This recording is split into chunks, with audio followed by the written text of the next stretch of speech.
Hello, and thank you for tuning in. We are just continuing our series in Acts of the Apostles, which has, I think, been a really, really wonderful series so far. We kind of wrapped things up last week by saying like it was the end of season 1 and kind of left on a cliffhanger where we weren't really sure what was going to happen with the church. And so today we're going to begin season 2. Now, oftentimes in a story, we'll meet a character that is evil, but near the end of the story, they're transformed into someone good. And we really like that type of story.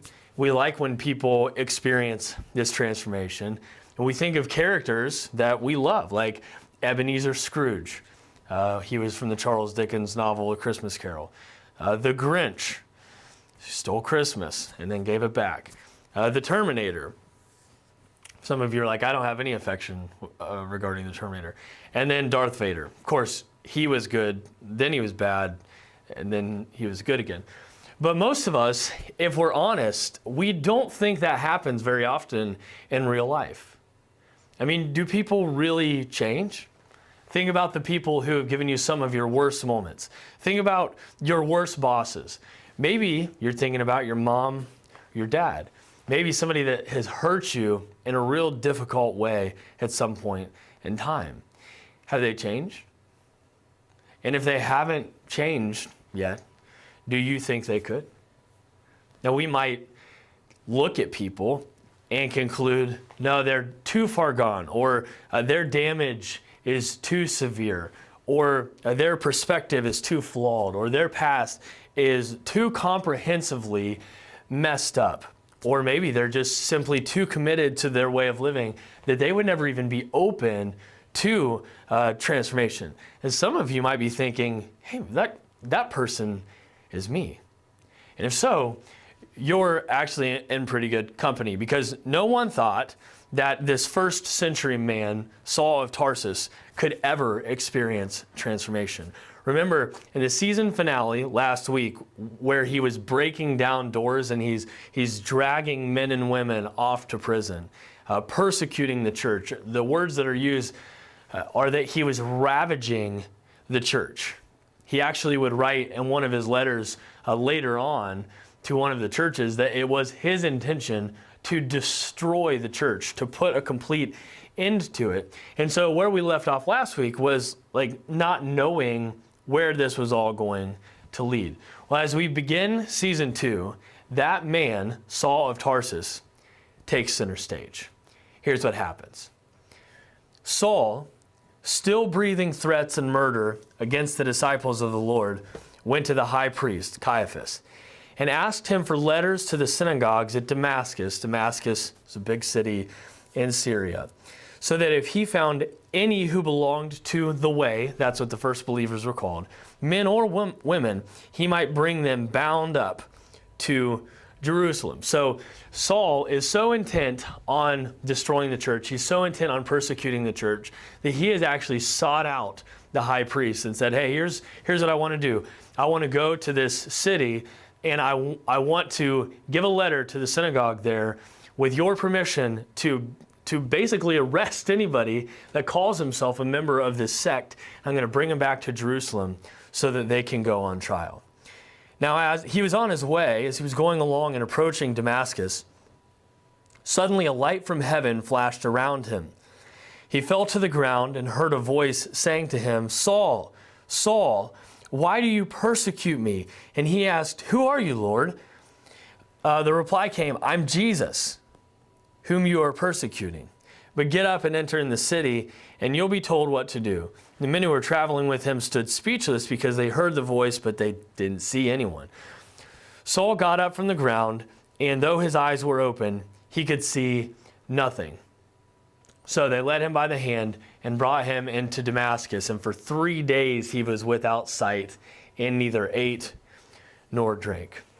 So you might have picked up on this, that this is the first time that Jesus has showed up in the Acts narrative since chapter 1. Remember, he commissioned his disciples and then he ascended into heaven. We've not heard from Jesus since. We've not seen him. He's not been on the scene. Well, he comes immediately into this story and he confronts this Saul guy on the road. And he wants to know, why are you persecuting me? He confronts Saul about what Saul is doing. And there seems to be a reason for it. And I think it has something to do with Saul himself. So who is this guy?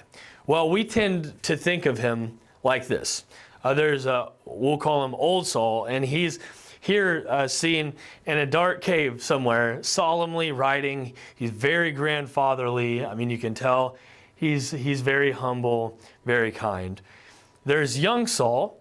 In this picture, he's obviously a little bit younger. He has a more realistic skin tone.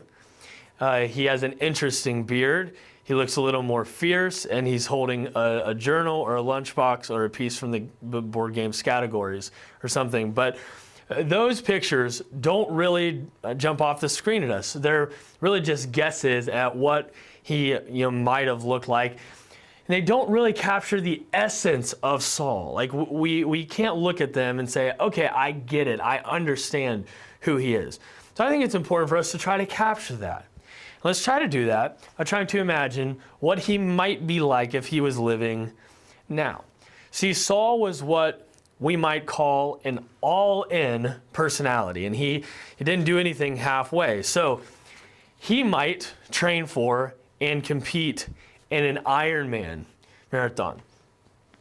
He might decorate his house like this at Christmas time.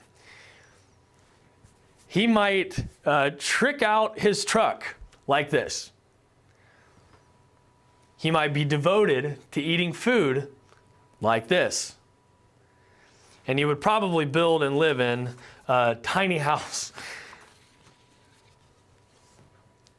As some of you are like, well, that's interesting, because I've never really thought of Paul as a triathlete vegan that drives a truck with neons and a lift kit that sits outside of his tiny house. But I get it. Saul is an all-in personality. So when he was raised in a devout Jewish home with parents who had important ancestors, he devoted himself to being the best student that there was, the most fervent follower of God. He was fiercely passionate about knowing the law of Moses and living in obedience to it. He would later write to one of the churches that in terms of legalistic righteousness, he had been unsurpassed. And as far as his zeal went, it was very clear how much of that he had from the effort that he exhausted into persecuting Christians. So it is this zealous, legalist, decorate my house for Christmas in October Saul that Jesus meets on the road to Damascus, and he says, listen, stop it. I know what you're doing. You're traveling up there with requests from the chief priest for the leaders in Damascus to capture, bind up, and extradite anybody that is a part of this sect called the Way. And you're going to take them back to Jerusalem, and you're going to try them. But do you realize what you're doing? You are persecuting me. And Saul asks this interesting question in response. He says, well, who is me? Then in what must have been a terrifying, chills down the spine response from the voice in the light, I am Jesus. Here's what happens next. There was a disciple in Damascus named Ananias. And the Lord said to him in a vision, Ananias, he answered, here I am, Lord. And the Lord said to him, get up and go to the street called Straight. There's Straight Street. And at the house of Judas, look for a man of Tarsus named Saul. At this moment he is praying, and he's seen in a vision a man named Ananias come in and lay his hands on him so that he might regain his sight. But Ananias was like, how about no? Lord, I've heard about this guy. I've heard from many people how much evil he has done to your saints in Jerusalem. And here he has authority from the authority figures in Jerusalem, the chief priests, to bind all who invoke your name. So I'm not super thrilled about this instruction to go. But the Lord said to him, go, for he is an instrument whom I have chosen to bring my name before Gentiles and kings, and before the people of Israel. I myself will show him how much he must suffer for the sake of my name. So there's some disciple named Ananias. This is a different guy than the guy, obviously, that got killed in chapter 5. And Jesus says to him, I want you to go. He appears to him in a vision, says, I want you to go and meet Saul. And he's like really hesitant about it. Why? Because it's hard for us to believe that people can change, that people can be transformed. But Jesus goes on to explain to Ananias, look, man, I've got big plans for this guy. I've got big plans for this all-in personality. He says, I'm going to use him as an instrument. What's an instrument? Something that's finely tuned for a role, to play a part. He's going to stand before kings with this message. He's going to take this message all the way out to the ends of the earth, to the Gentiles. I'll use a guy who is persistent. I'll use a guy who's uncompromising. I'll use a guy that's courageous. He's actually going to need those qualities that I gave him, because this is not going to be easy. So this is a real subtle 3 words here as we continue, but it's important. So Ananias went. Just kind of want to underline that obedience. Ananias went, and he entered the house. He laid his hands on Saul and said, Brother Saul, the Lord Jesus, who appeared to you on your way here, has sent me so that you may regain your sight and be filled with the Holy Spirit.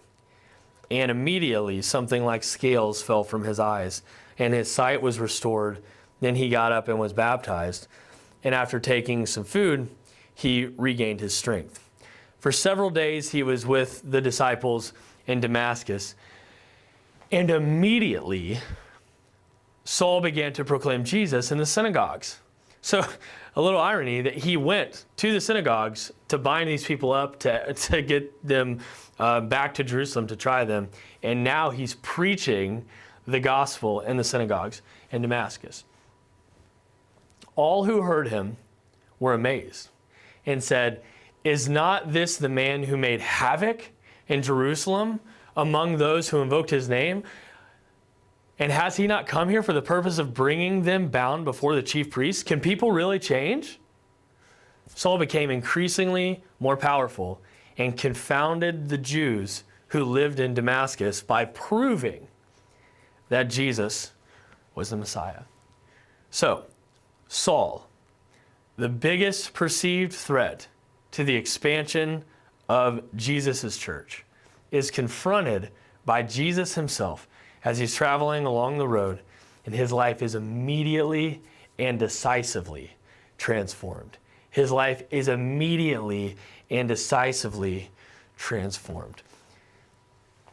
Now, there's a few things that I would like to kind of point out about this. The first thing is that Jesus will build his church.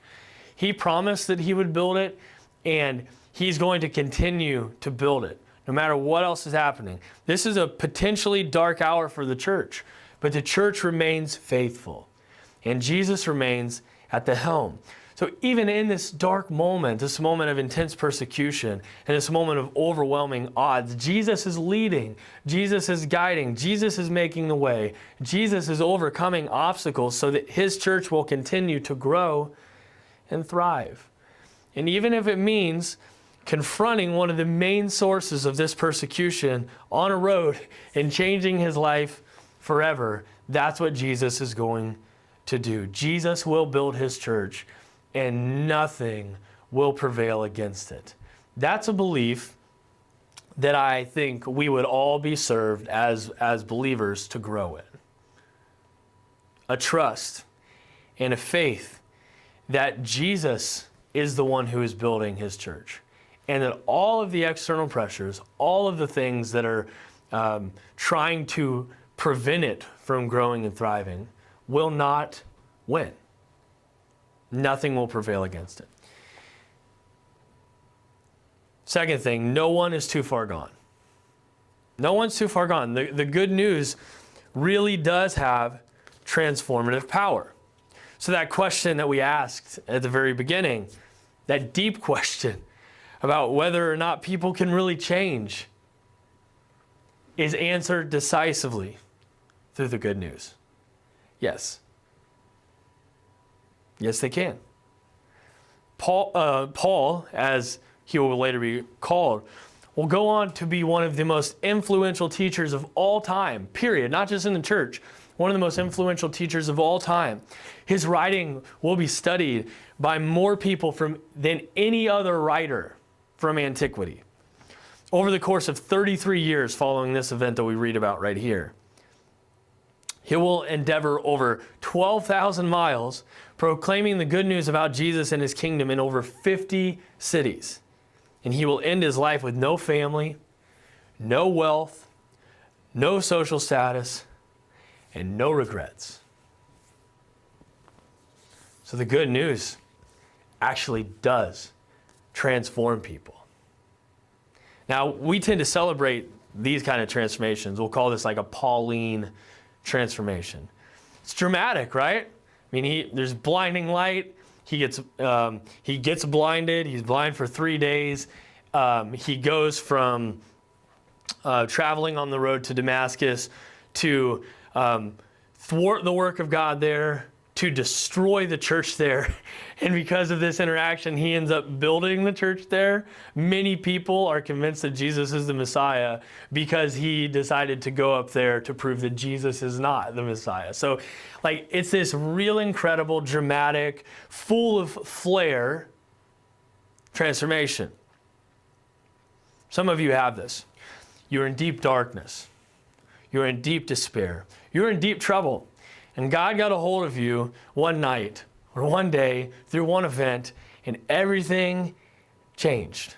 So you have that story, and when you read this, you kind of go back to that moment, and you resonate so deeply with it. And to you, I would say, be bold in telling your story. Be bold in telling your story. This event that happens with Paul right here is referenced not once in Acts, not twice in Acts, but 3 times. And one of the things that I think that tells us is that this was a central component of Paul's message. Wherever he went, I believe that he told people about this incredible transformational moment that he had when he met the risen Jesus.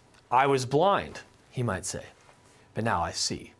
Dramatic transformations happen, and some of you resonate with them, but some of you don't.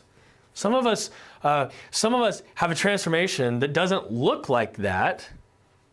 You might actually resonate with a different type of road transformation. We'll call this one the road to Emmaus. This is another story that happens, and I don't know if you're familiar with this or not, but it's near the end of Luke, and Jesus is traveling along the road with 2 disciples, and the thing is that the disciples don't know it's him.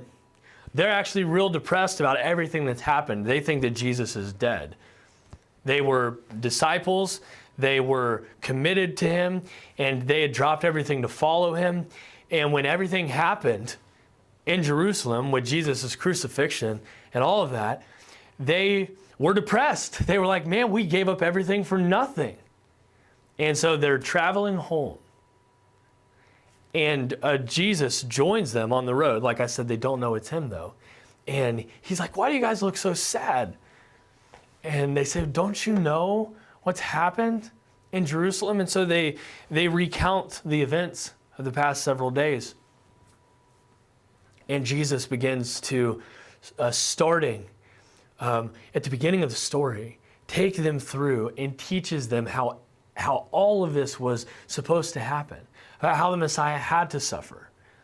And they're just blown away by the insight that this teacher has. They're blown away by the insight that this guy who has just suddenly joined them on the road has into truth.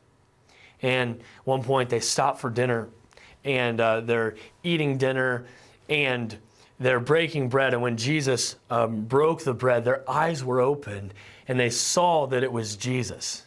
They knew that they had just spent all of these hours walking with Jesus, listening to Jesus, but they didn't recognize him at first.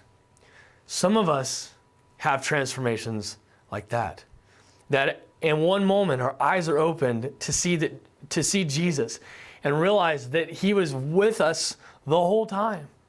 He's the one who's been teaching us and shaping us and confronting us. We didn't see it along the way, but in one particular moment, we did.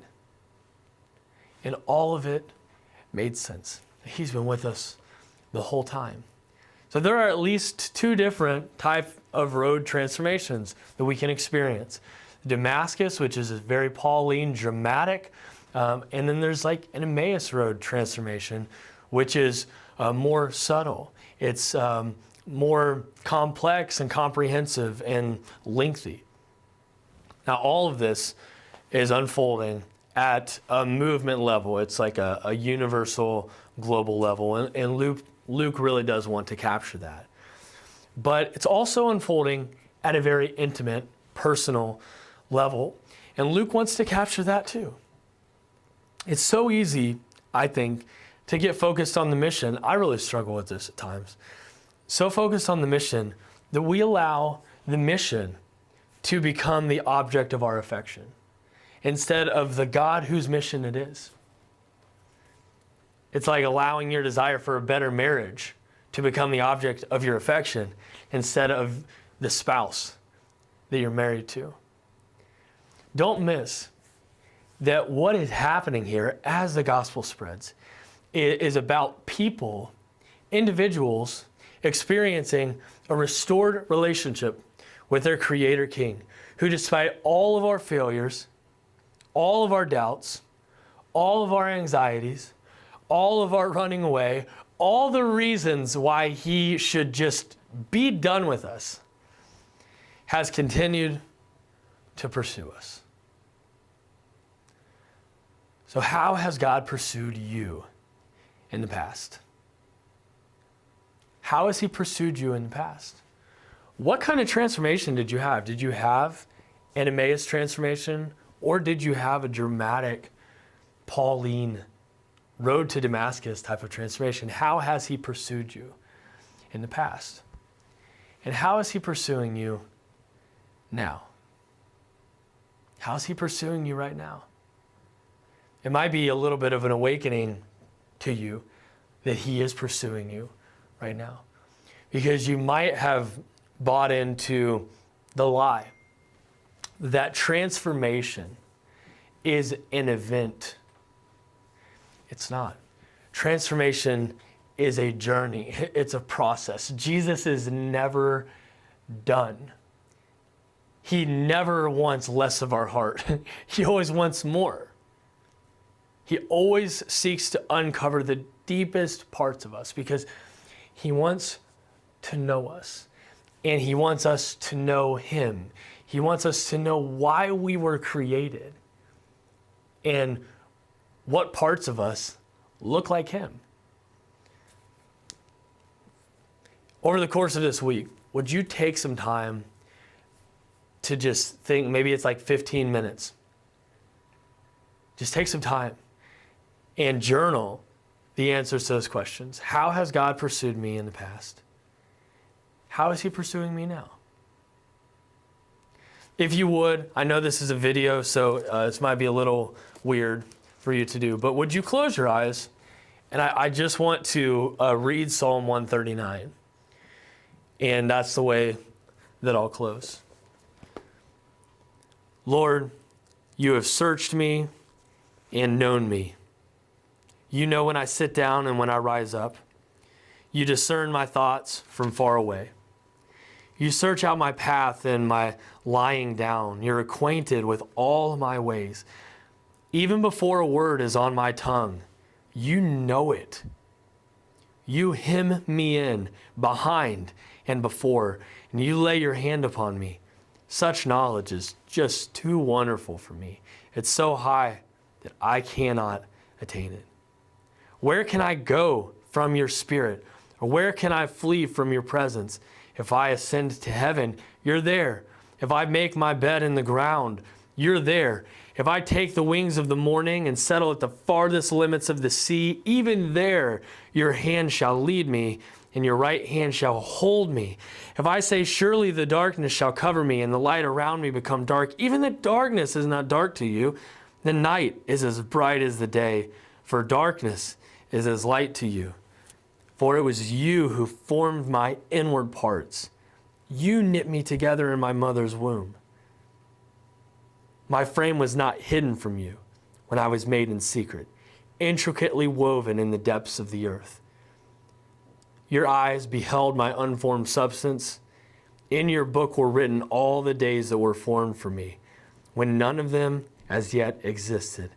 How weighty are your thoughts, God! How vast is the sum of them! I try to count them, they're more than the sand. I come to the end, and I am still with you. He's pursuing you. He's pursuing us. That's what he wants.